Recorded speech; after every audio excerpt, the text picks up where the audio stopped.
Hello दोस्तों, welcome to the movie diaries. दोस्तों, आज की फिल्म 22 जुलाई जो कि एक सच्ची घटना पर प्रकाश डालती है। दोस्तों, 22 जुलाई 2011 को नॉर्वे में एक के बाद एक 2 अटैक्स हुए। पहला अटैक हुआ नॉर्वे के ओस्लो शहर में, जो कि नॉर्वे की राजधानी है। 325 पर गवर्नमेंट क्वार्टर ऑफ नॉर्वे के बाहर एक वैन में बॉम्ब ब्लास्ट हुआ। ये ब्लास्ट ठीक प्राइम मिनिस्टर जेंस स्टोल्टेनबर्ग के ऑफिस के बगल में हुआ, जिसमें 8 लोग मारे गए और 209 लोग गंभीर रूप से घायल हो गए। उसके 2 घंटे बाद ठीक 5:22 पर दूसरा अटैक हुआ उटोया आइलैंड पर। उटोया पर यह अटैक AUF को टारगेट करने के लिए किया गया था, जो कि नॉर्वे की सबसे बड़ी पॉलिटिकल यूथ ऑर्गेनाइजेशन है। उटोया आइलैंड पर हर साल समर कैंपिंग होती, जो कि AUF ऑर्गेनाइज करती थी, जिसमें टीनेजर्स होते थे। उस आइलैंड पर एक शख्स ने ओपन फायर शुरू कर दिया, जिसने 67 लोगों की जान ले ली और 32 लोगों को बुरी तरह से ज़ख्मी कर दिया। ऐसा माना जाता है वर्ल्ड वॉर 2 के बाद ये सबसे ज़्यादा डेडलिस्ट अटैक था नॉर्वे पर, जिसे भूल पाना लोगों के लिए लगभग नामुमकिन है। उस शख्स का नाम एंड्रे ब्रेविक था, जिसने इस घटना को अंजाम दिया। ये एक तरह का टेररिस्ट अटैक था। उसने बयान में बताया कि उसने नजीसम विचारों से काफ़ी प्रभावित होकर इस घटना को अंजाम दिया। दोस्तों, मैं बता दूं कि नजीसम कह लीजिए या हिटलरिज्म, दोनों एक ही आइडियोलॉजी है। इसी विचारधारा ने द्वितीय विश्व युद्ध जैसे घातक जंग को जन्म दिया, जिसके बाद कोई तीसरे विश्व युद्ध की कल्पना भी नहीं कर सकता। चलिए दोस्तों, एक्सप्लेनेशन शुरू करते हैं। कहानी के जरिए आप उस दिन की घटना को बेहतर समझ पाएंगे। दिन 21 जुलाई 2011। घटना से पहले का दिन। हम एक शख्स को देखते हैं जो कि घर पर एक्सप्लोजिव बना रहा है। उसका नाम एंड्रे है। अब इसने एक्सप्लोजिव बनाने की ट्रेनिंग कहाँ से ली, वो तो बस वही जानता है। यहाँ हम देखते हैं AUF के सभी यूथ मेनलैंड से उटोया आइलैंड पर जा रहे हैं। जैसा कि हम जानते हैं, वो हर साल उस आइलैंड पर कैंपिंग करने जाते थे। उसमें 2 भाई थे, विल्जर और टॉर्जे। सभी इस उत्सव को लेकर काफ़ी एक्साइटेड दिखाई देते हैं। यहाँ एंड्रे ने अपनी गाड़ी में सभी एक्सप्लोजिव को रखा, साथ अपनी गन भी रखी। रात वो गाड़ी लेकर घर आया। वहाँ उसके साथ बस उसकी माँ रहती है, पर वो कहाँ जाता है, क्या करता है, उसे इसकी कोई खबर नहीं। रात उसने अपनी माँ से बात तक नहीं की। दूसरा दिन 22 जुलाई, घटना का दिन। यहाँ उटोया आइलैंड पर सब उस माहौल को काफ़ी एंजॉय कर रहे थे। सुबह एंड्रे कोई मेल टाइप कर रहा है। कुछ बड़े शब्दों में लिखा था, all European declaration of independence. Subject में लिखा था, सभी यूरोपियंस को मेरी तरफ से एक तोहफ़ा। न जाने वो किस तोहफे की बात कर रहा है। ऑल कॉन्टैक्ट्स को रख के उसने मेल सभी को भेज दिया। उसने एक पुलिस का यूनिफॉर्म पहना, जो कि नॉर्वे पुलिस का यूनिफॉर्म था, और उसने अपनी गन से निशाना लगाकर देखा। शायद अब वो खुद को तैयार महसूस कर रहा था। उसकी माँ ने उसे घर से निकलते वक्त देखा, पर कोई सवाल नहीं किया। वहाँ से वो गाड़ी लेकर गवर्नमेंट क्वार्टर आया, जो कि ओस्लो में है, और वहीं पास प्राइम मिनिस्टर का ऑफिस भी है। उसने वैन वहीं छोड़ दी। ये वही वैन है जिसमें एक्सप्लोजिव था। उसने उसमें आग लगा दी और वो अपनी दूसरी वैन लेकर वहाँ से निकल गया। ये वैन उसने रात ही बिल्डिंग के बाहर खड़ी की थी और वो उटोया आइलैंड की तरफ निकल गया। यहाँ सिक्योरिटी को उस अनजान गाड़ी को देख शक हुआ, पर जब तक वो लाइसेंस प्लेट चेक करते और कुछ समझ पाते, वैन में रखा हुआ एक्सप्लोजिव ब्लास्ट हो गया। वो धमाका इतना ज़ोरदार था, बिल्डिंग के सारे कांच टूट गए और आसपास जो कुछ लोग अपने दफ्तर जा रहे थे, वो भी इस धमाके की चपेट में आ गए। बिल्डिंग में रखे दस्तावेज उधर सड़कों पर आ गए। वहाँ से थोड़ी दूर पर प्राइम मिनिस्टर का ऑफिस था। उन्हें भी इस धमाके की आवाज़ सुनाई दी। तुरंत एम्बुलेंस बुलाई गई। घायलों को इलाज के लिए हॉस्पिटल भेजा गया। यहाँ एंड्रे रेडियो पर ब्लास्ट से जुड़ी सभी न्यूज़ को सुन पा रहा था, पर अच्छी बात ये थी कि प्राइम मिनिस्टर को कुछ नहीं हुआ, वरना सुरक्षा पर काफ़ी सवाल खड़े हो जाते।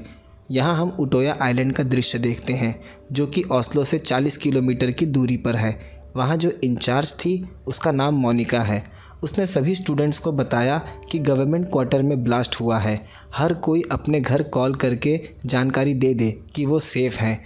सब ने अपने घर कॉल किया। विल्जर ने भी अपने घर कॉल किया, पर उसके माता पिता धमाके से काफ़ी परेशान थे।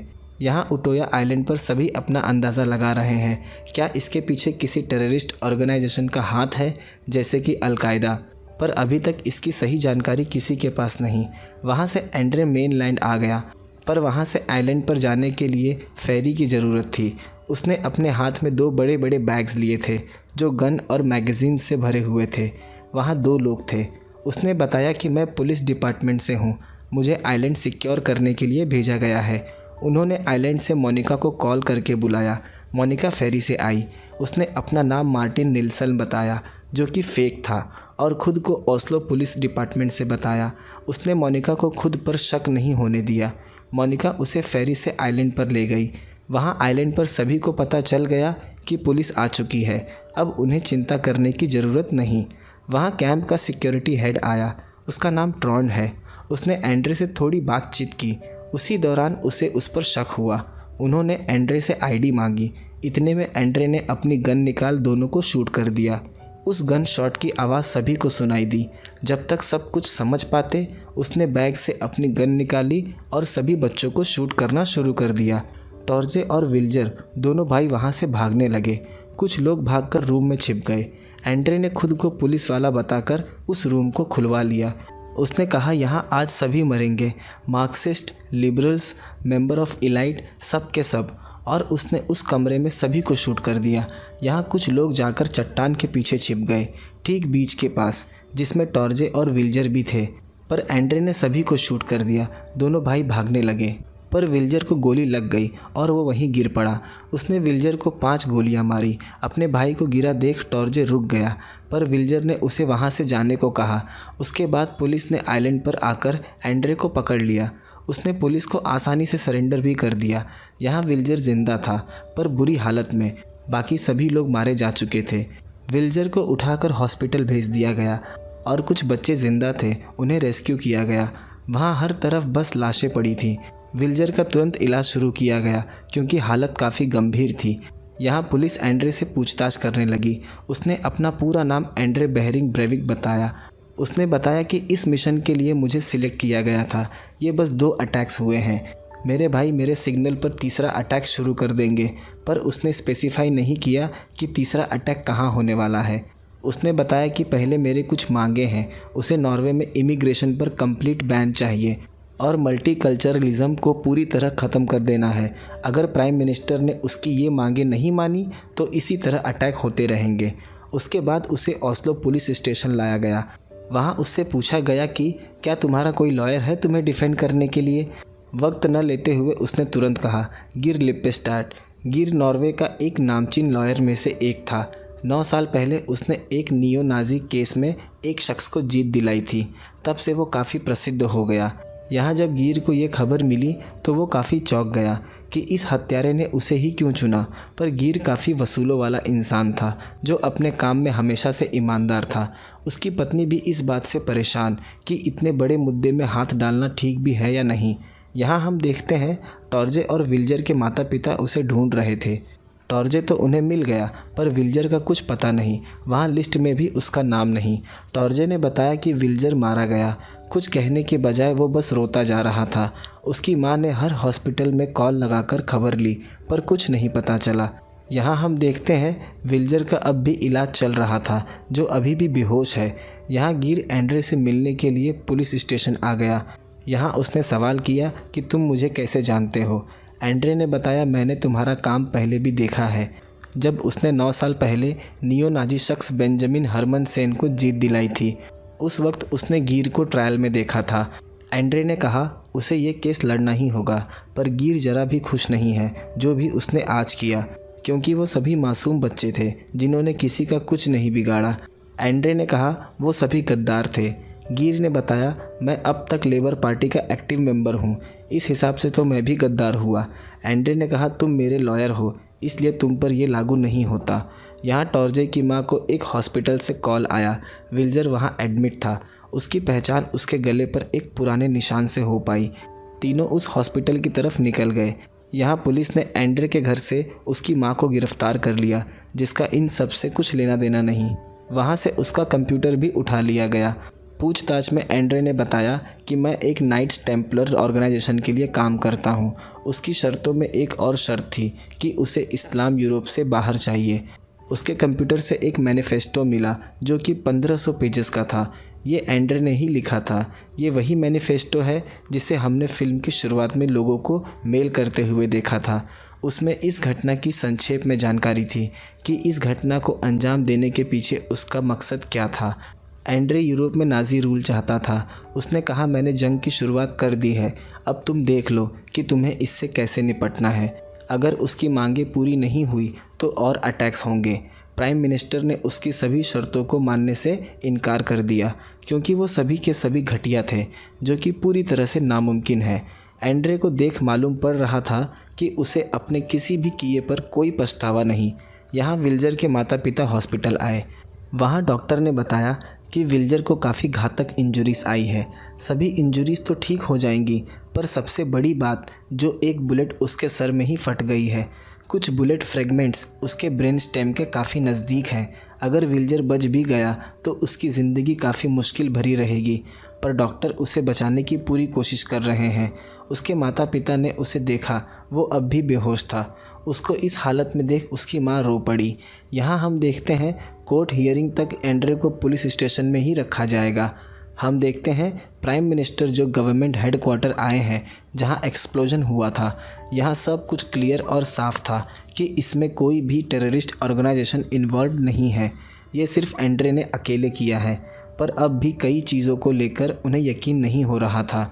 दूसरे दिन डॉक्टर उन्हें बताता है कि उन्होंने बहुत कोशिश की, पर वो सिर से बुलेट के टुकड़ों को नहीं निकाल पा रहे हैं। कुछ को निकालने में वो कामयाब रहे, पर अभी भी टुकड़े उसके भीतर ही थे, जो कि काफ़ी डेंजरस है। उसका परिवार काफ़ी परेशान हो गया। यहाँ गिर एंड्रे की माँ के पास गया। उसकी माँ ने सोशल सर्विसेज से उसके बेटे को बचाने की मांग की थी, क्योंकि उसे नहीं लगता कि एंड्रे ऐसा कुछ कर सकता है। उसकी माँ ने उसके बेडरूम में एक बार गन देखी थी, पर एंड्रे ने बताया कि ये बस हंटिंग के लिए है। कभी उसने अपनी माँ को शक ही नहीं होने दिया कि वो क्या करने जा रहा है। यहाँ रात गिर अपने घर आ गया। उसे एक अनजान कॉल आया। उसमें एक शख्स था। उसने कहा, तुझे नाज़ी लोगों से इतना प्यार क्यों है, और मैं तेरा पता जानता हूँ, और उसके परिवार के साथ वो उसे भी ख़त्म कर देगा।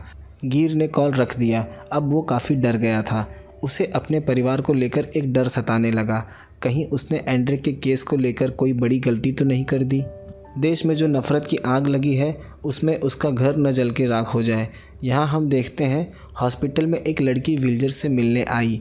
उसका नाम लारा है, जो कि उस आइलैंड की सर्वाइवर है। उसने विल्जर की माँ को यकीन दिलाया कि वो जल्द ठीक हो जाएगा। यहाँ एंड्रे को जेल नहीं जाना था। गिर काउंट से एंड्रे के लिए इंसैनिटी डिफेंस की मांग करता है।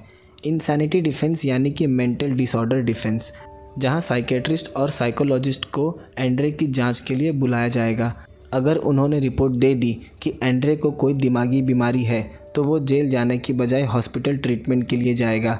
एंड्रे ये सुन काफ़ी खुश हुआ, क्योंकि उसे पता था अगर उसे हॉस्पिटल ले जाया गया तो जनता काफ़ी गुस्से में आ जाएगी। रात विल्जर को होश आ जाता है। शूट में उसकी एक आंख फूट गई थी। डॉक्टर ने बताया उसे पूरी तरह से रिकवर करने में 2 से 3 साल का वक्त चाहिए। बुलेट फ्रेगमेंट्स अभी भी ब्रेन में हैं, जो शिफ्ट होने पर काफ़ी नुकसान पहुंचा सकते हैं। पर विल्जर को रह रहकर सिर में एक जोर का डर उठता, जिसे बर्दाश्त करना काफ़ी मुश्किल था। यहाँ जांच पर डॉक्टरों ने प्रूव कर दिया कि एंड्रे को पैरानॉइड स्किज़ोफ्रेनिया है।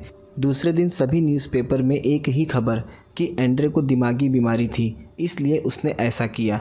यहाँ विल्जर हॉस्पिटल में ये न्यूज़ देख रहा था और उसे काफ़ी गुस्सा आ रहा था कि एंड्रे पागल नहीं हो सकता। उसने ये सब जानबूझ के किया था, क्योंकि उसने उसकी आंखों में देखा था। यहाँ हम देखते हैं जो दूसरी लॉयर है मैटे, जो कि नॉर्वे के डिफेंस में है, यानी कि विक्टिम के परिवार के डिफेंस में। यहाँ कोर्ट का जवाब आना अभी बाकी था कि एंड्रे को जेल भेजना या हॉस्पिटल। यहाँ विल्जर घर आया, पर उसकी ज़िंदगी अब पहले जैसी नहीं। शायद उसकी ज़िंदगी अब कभी वैसी नहीं हो पाएगी जैसी पहले थी।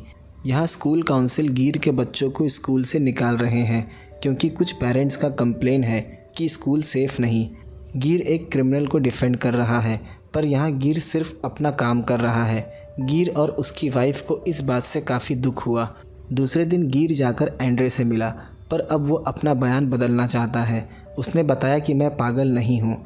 ये एंड्रे डिसाइड करेगा कि इस ट्रायल का अंत कैसे होगा। वो लोगों को दिखाना चाहता है कि इन अटैक्स के पीछे का मसूबा क्या था। गिर ने कहा, अगर कोर्ट में तुमने ये कन्फेस कर दिया तो तुम्हारी सारी ज़िंदगी जेल में कटेगी। एंड्रे ने कहा उसे कोई फ़र्क नहीं पड़ता, पर वो चाहता है कि वो कोर्ट में खुद के डिफेंस में बोले।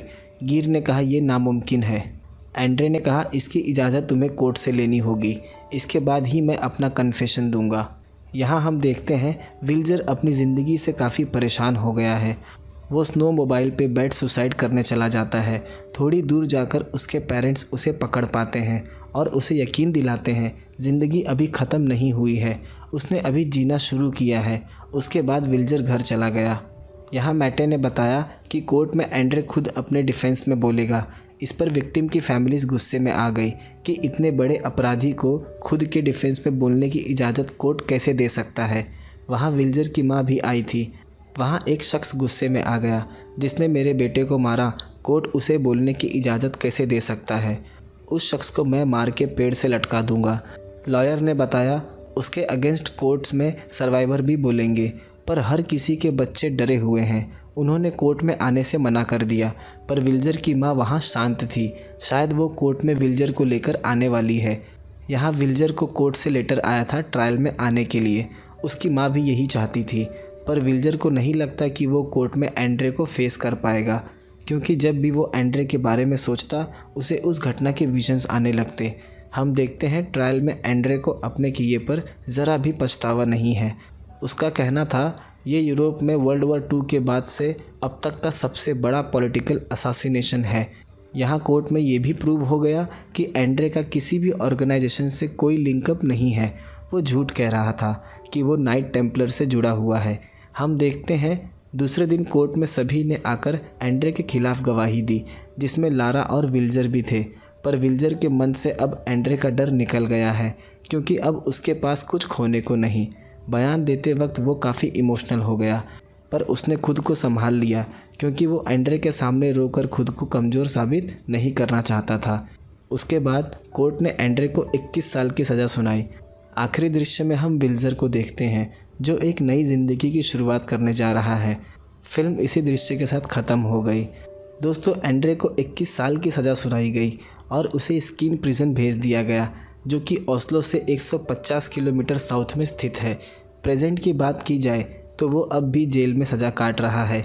दोस्तों, क्या आपको इस घटना के बारे में पता था? मुझे कमेंट करके ज़रूर बताएं। कहानी अगर पसंद आई हो तो वीडियो को लाइक, शेयर और चैनल को सब्सक्राइब ज़रूर कर दें। मिलते हैं अगले वीडियो में एक नए एक्सप्लेनेशन के साथ।